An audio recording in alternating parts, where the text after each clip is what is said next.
At this time, the National Broadcasting Company will attempt to present another in the series of special programs direct from Shanghai, China. If Trans-Pacific reception permits, you will hear on today's program talks by Hullet Obind, Far Eastern correspondent for the New York Times, and Miss Fania Graham of the United Press, who is at present given credit for being the only woman newspaper correspondent in the Shanghai region. We take you now to Shanghai, China.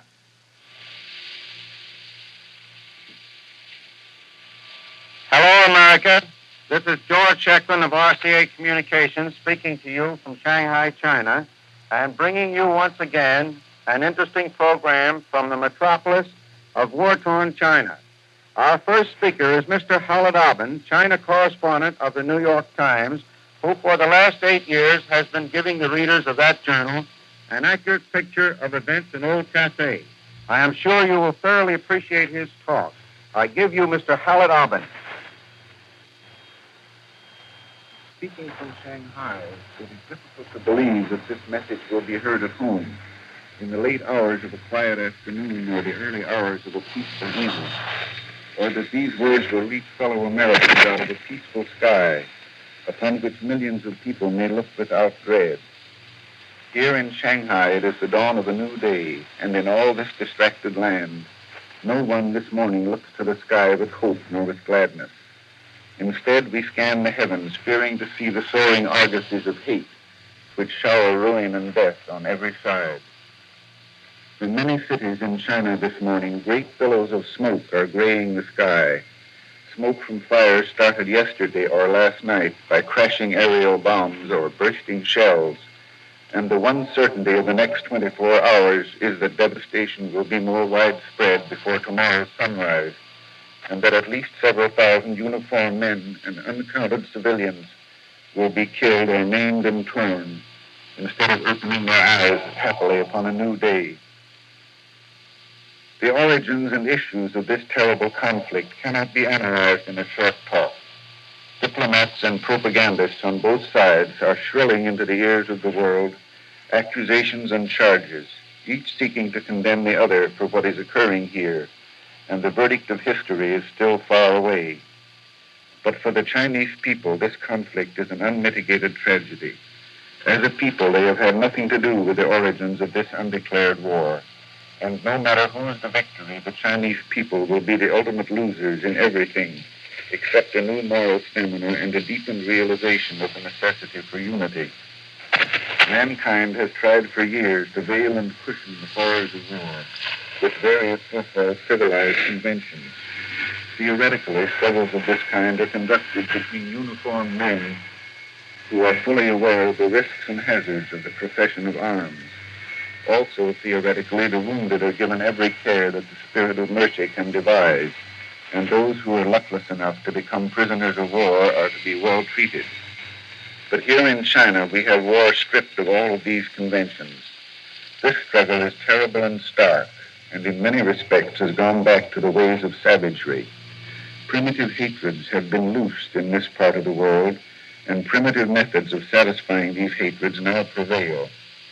It will come as a shock to the American public, but in this war, no prisoners are taken by either side. Small trapped detachments, either Japanese or Chinese, who emerge from dugouts, hand in the air in token of surrender, are shot down in their tracks. And both sides frankly admit a crowning horror. Even wounded soldiers are not made prisoners of war. They are shot where they lie, just as horses or dogs smashed in traffic accidents at home are shot by our policemen. The few exceptions to this rule are enemy aviators who are forced to land inside the lines of their foes, or occasional high officers who are kept alive because of information they may be forced to divulge. Another feature of this conflict which will shock the humane instincts of mankind is that individuals or large units, be they Chinese or Japanese, who may break or begin a retreat, are shot in the back by their own brothers in arms. The only withdrawals either army countenances are those which are ordered and planned beforehand, and merciless is the fate dealt out to those who waver, be the cause hunger, weariness, or despair. Even those who fall wounded inside their own lines have little luck, at least so far as the Chinese are concerned. There are not enough field hospitals, and there is a terrible shortage of trained surgeons and nurses. There is also a shortage of ambulances and trucks for bringing the wounded to Shanghai, and no agreement exists as to the roads nor hours for this traffic of anguish, so that caravans of wounded men are often bombed, shelled, or machine gunned from the air. China was not well prepared to care for her own maimed men. Even the great emergency hospitals in the foreign areas of Shanghai are lacking in the most ordinary necessities. Only a few days ago, a noted surgeon appealed for money with which to buy catgut for use in the operating room. Chinese women are serving bravely in the war hospitals and are enduring experiences that make them dry-eyed with a grief too deep for tears. But kind hands and willing hearts cannot take the place of training and professional skill. China has long been troubled by the poverty of her people and by the fact that there are literally millions of miserable beggars scattered all over this vast land. The Holocaust which is underway today will, unhappily, create new beggars by the hundreds of thousands. Already in Shanghai, in Beiping, in Tientsin, and in Canton, there are uncounted tens of thousands who have had their entire possessions blasted to rubbish and to dust. The frugal Chinese conduct business on a capital so small as to be unbelievable to the average American, and a single bomb hurled into a city street may demolish 100 shops and leave the owners penniless. Today's orgy of destruction is the more pitiable because China, economically, was just struggling to her feet, and prosperity was reviving in the land when this storm of war burst upon the Chinese people, and bombs from the sky began to blast into nothingness the fruits of years of labor and of thrift. The edge of the mind dulls after a long repetition of horrors, and I wonder how accurate and vivid a picture of these events and conditions the American and European public derive from the news dispatches. My associate in the New York Times office here, Anthony Billingham, could tell you what a bomb means. For just a month ago today, he was grievously wounded in the bombing of Sincere's department store. But Billingham is not in Shanghai this morning. His arm in a sling, he left yesterday afternoon to motor to Suzhou, and now he is somewhere along the Chinese front line. With good luck, he will be back in Shanghai tonight, but one never knows. Here in Shanghai, the sun is climbing rapidly out of the China Sea, and Japanese airplanes, literally hundreds of them, are climbing into the skies to scatter into groups of 2s and 10s and 20s and shower devastation over this hapless land. Watching this orgy of killing and destruction, one cannot but wonder why, and wonder what will the outcome be. The sanest hope appears to be that each of these peoples will, in the end, be forced to recognize the other as a worthy foe, that the victor will not be too ungenerous, and that the final terms of peace will be so sane that the like of what is now going on will not recur again. And so ends an interesting and serious talk by Mr. Howard Robbins. It was interesting to me, and I know it was interesting to you. There now comes to you a talk in a little lighter vein by the First Lady to speak from Shanghai since the hostilities started.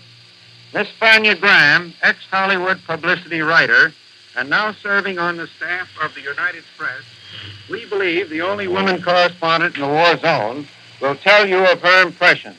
I give you Miss Graham. I've never been in a war before. I hope never to be in another one. But I'm glad I'm in Shanghai now. I left Hollywood because I was tired of reporting what color lingerie feminine screen stars preferred, what male stars demanded of their ideal women. All I know of the world was what I had seen in process shops. Mine was a world of make-believe. I am what is known in China as a griffin, a newcomer. Therefore, sharing this program with Mr. Arben, a distinguished correspondent, I shall make no attempt to explain this undeclared war. I shall try only to interest you in what life is like in Shanghai for an American girl who has never been outside her native shores before this venture, or should I say adventure. I arrived in Shanghai on July the 12th. For a month I dined and danced and swam and had a delightful time. thanks to Shanghai's world-famous hospitality. Few persons took the war threat seriously. Then hostilities broke out in the Shanghai area. The city was on the verge of panic. What was going to happen? Nobody knew. What happened was bloody Saturday for this precious bombing. That night, I saw the places where the bombs had fallen, the huge craters they had made. I walked through streets flooded with water to drain the blood away. I saw empty, battered rickshaws standing desolate. Their pullers, the crowds that had thrown those areas, in hospitals and in morgues. China and Japan may not have declared war, but to us in Shanghai it can seem like nothing else. Depressing days followed. Hundreds evacuated. Ships left almost daily, but no one was in the mood to toss confetti. Curfew was enforced. Shanghai's exquisite night skyline was no more. No nightclubs and cabarets, no movies, no social events. My tourist friends were all leaving. I didn't want to go, but to stay in a darkened, desolate city with nothing to do.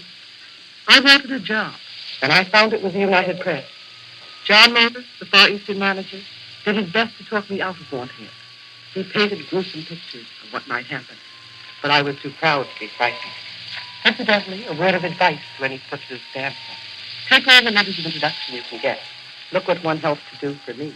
And the other American girl globetrotter who remained, Charlene Armstrong of Connecticut, became the first American war star. If she went world touring looking for romance, she found it. That hasn't happened to me, though, at least not yet. And Charlene met her husband through a letter of introduction. I had heard before the war that most Shanghai firms observed a 6-hour business day. Perhaps, but that isn't true of a news agency that's supplying headlines to all the world. Yet those of us who have more work to do than a 24-hour day will permit are the most fortunate. We haven't the time or the energy to be frightened. Actually getting an hour off to have a finger wave, such luxury. Beauty parlor business, by the way, is just 1/10 of normal. Yet Shanghai today is doing her best to return to normalcy. Nearly all shops are open. Stocks may need replenishing, but fashions may not be direct from Paris and from New York. But it's possible to get almost anything you need. Anything, that is, except mail from home. May I say very wistfully that I haven't had a letter for 4 weeks. But I'll let my Pollyanna streak assert itself. Think of that big batch I'll have, all at once, when and if the mail does arrive. The few nightclubs that have opened are crowded. Saturday night, I went dancing for the first time since hostilities began. The thought of wearing an evening gown never even occurred to me. Well, I was the only woman in that crowded nightclub who wasn't firmly dressed. I know better next time. At 11:15, the place was packed. At 11:20, it had been evacuated completely, for curfew begins at 11:30. My escort and I would have liked to linger, for, as working press, we both had curfew passes. Evidently, the orchestra didn't, though. Shanghai today is the bachelor girl's paradise. So many, many men remain, and so few women. My work, of course, reveals my social isolation, but the few girls I have met tell me they've never been so thrown out. To see one girl surrounded by 6 men in a restaurant isn't it overly? The war has depressed us all. Yet, despite that, many of us have retained our sense of humor. I shall never forget, for example, what 2 British girls I knew did on the eve of their evacuation. They burnt their love letters. Let them fall into the hands of Japanese or Chinese troops? Not those letters. It's no easy task, by the way, to decide what to take when you're permitted only one suitcase. Everybody's written a travel book, but no one has listed the things to take when evacuating. Such a treatise would have been a bestseller in Shanghai. In fact, it's so difficult to decide that if I were compelled to leave suddenly, I'd do it with a toothbrush in one hand and an evening dress in the other. The evening dress, because it will always remain my most treasured souvenir of Shanghai. Made by a Chinese tailor, it cost all of 11 Shanghai dollars, or about 3.5 American. I've never worn it. You have been listening to talks by Hollitt Obind, Far Eastern correspondent of the New York Times, and Miss Fania Graham, woman correspondent for the United Press. Miss Graham and Mr. Obind spoke directly from Shanghai, China, and were heard on one of the special Shanghai programs brought to you by way of RCA Communications Incorporated and the National Broadcasting Company. I see. Well, Mr. Alvin,